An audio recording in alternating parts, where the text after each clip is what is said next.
എറണാകുളം അങ്കമാലി അതിരൂപത ആസ്ഥാനത്തെ സംഘർഷത്തിൽ സമവായ ചർച്ചയ്ക്കുള്ള സാധ്യത തേടുകയാണ് പോലീസ്. കളക്ടറുടെ സാന്നിധ്യത്തിൽ ചർച്ച നടത്താൻ അവസരം ഒരുക്കാമെന്ന് ACP നിർദ്ദേശിച്ചു. എന്നാൽ സമരക്കാരെ തിരികെ ബിഷപ്പ് ഹൌസിൽ കയറ്റാതെ ചർച്ചയ്ക്ക് ഇല്ലെന്നാണ് വിവിധ വിഭാഗത്തിന്റെ നിലപാട്. പോലീസ് നടപടിക്കെതിരെ DGPക്കും കമ്മീഷണറിനും പരാതി നൽകും. പള്ളികളിൽ നാളെ കരിദിനം ആചരിക്കാനാണ് വിവിധ വിഭാഗത്തിന്റെ നീക്കം. വൈകിട്ട് പോലീസ് സ്റ്റേഷനിലേക്ക് മാർച്ച് നടത്താനും ആലോചനയുണ്ട്. സൈഫുനീസ അലിയാർ ചേരുന്നു കൂടുതൽ വിവരങ്ങളുമായി. സൈഫുനീസ, വിവിധ വിഭാഗം ഈ ചർച്ചയ്ക്ക് ഇപ്പോൾ അനുനയപ്പെടുന്നില്ല എന്നാണ് മനസ്സിലാക്കുന്നത്. എന്താണ് അവരുടെ ഉപാധി ചർച്ചയ്ക്ക് മുൻപ്?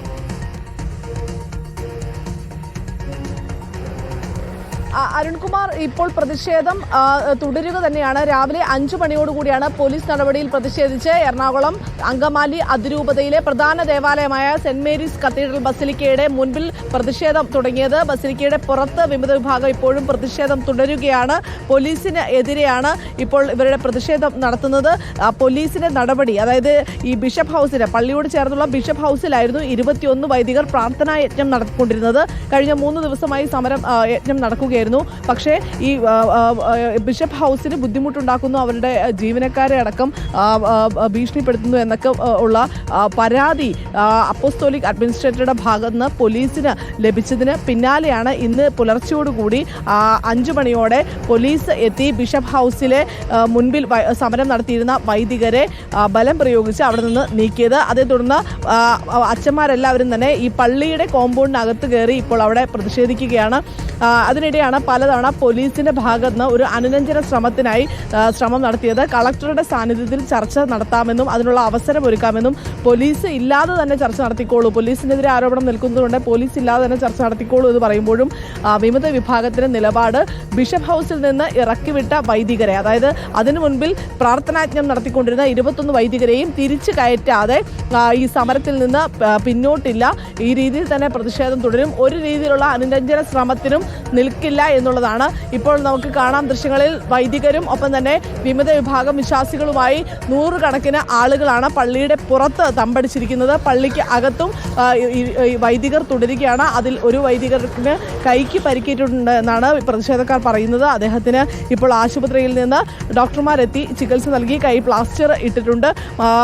ഇപ്പോഴും അവർ അവിടെ കുത്തിയിരിപ്പ് പ്രതിഷേധവുമായി തുടരുകയാണ്. അകത്തും പോലീസിന്റെ വിന്യാസമുണ്ട്, പുറത്തും പോലീസുണ്ട്. ACP ജയകുമാറിന്റെ സംസാരിക്കാൻ പോലും തയ്യാറാകാത്ത രീതിയിലാണ് പ്രതിഷേധക്കാർ, അതായത് സർക്കാരിന്റെ നയത്തിന്റെ ഭാഗമാണ് ഈ നടപടി എന്ന് രാവിലെ ഈ അറസ്റ്റ് ചെയ്ത് നീക്കുന്നതിനിടയിൽ ACP ജയകുമാർ പറഞ്ഞു എന്നും സർക്കാർ നയത്തിന്റെ ഭാഗമാണ് എങ്കിൽ അത് നടപ്പിലാക്കാനാണ് ഈ രാജ്യത്തെ പോലീസ്.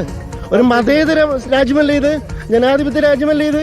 ഈ ജനാധിപത്യ രാജ്യത്ത്, മതേതര രാജ്യത്ത് ഒരു മതമേലധ്യക്ഷത കൽപ്പന പുറപ്പെടുവിക്കാൻ നടപ്പിലാക്കാൻ വേണ്ടി പോലീസ് ഉണ്ടെങ്കിൽ ഇവർ നമ്മുടെ പൈസ മേടിച്ചിട്ടല്ലേ ചെയ്യണത്?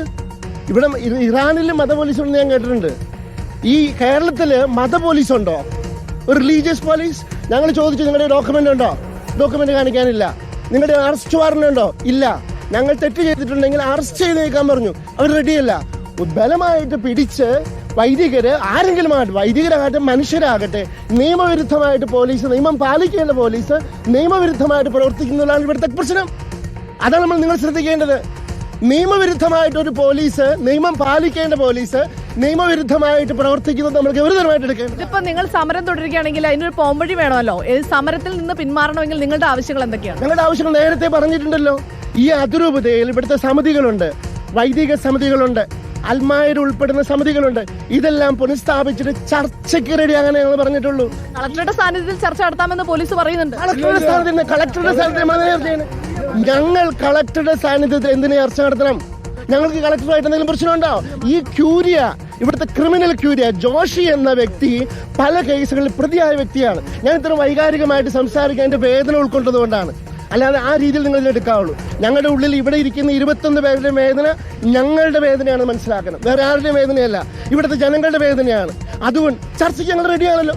മധ്യസ്ഥ ചർച്ച കളക്ടറുടെ മധ്യസ്ഥതയിൽ ചർച്ച നടത്തുന്നത്. മധ്യസ്ഥ ഞങ്ങൾ എന്തിനു ചർച്ച ചെയ്യണം? കളക്ടർ സഭയ്ക്ക്, ഈ കളക്ടർ എന്താണ്? ഈ മതത്തിന്റെ ആളാണോ കളക്ടർ?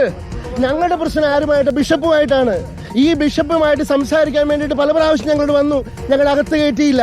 ഇനി ബിഷപ്പ് വരുമ്പോൾ ബിഷപ്പുമായിട്ട് സംസാരിക്കാൻ വേണ്ടിയിട്ടാണ് 21 പേര് ഞങ്ങളുടെ പ്രതിനിധികളകത്ത് നിന്നത്. അവരെ രാത്രിയിൽ 3:30 മണിക്ക് ഇവിടെ ഉണ്ടായിരുന്നവരുടെ ഫോൺ വലിച്ചു മേടിച്ചിട്ട് അടച്ചു വെച്ചിട്ട് ബലമായിട്ട് കയറി ഇവരെ ഉപദ്രവിച്ച് പുറത്താക്കിയത് ഈ രാജ്യത്ത് നടക്കേണ്ട കാര്യമാണോ? നിങ്ങളിത് പറയൂ. എന്ത് ലോ ആൻഡ് ഓർഡർ ആര് സൃഷ്ടിച്ചു? അല്ല, ലോ ആൻഡ് ഓർഡർ ആര് സൃഷ്ടിച്ചു? ആരാണ്? നിങ്ങൾ ആരുടെ പക്ഷത്താണ് സംസാരിക്കുന്നത്?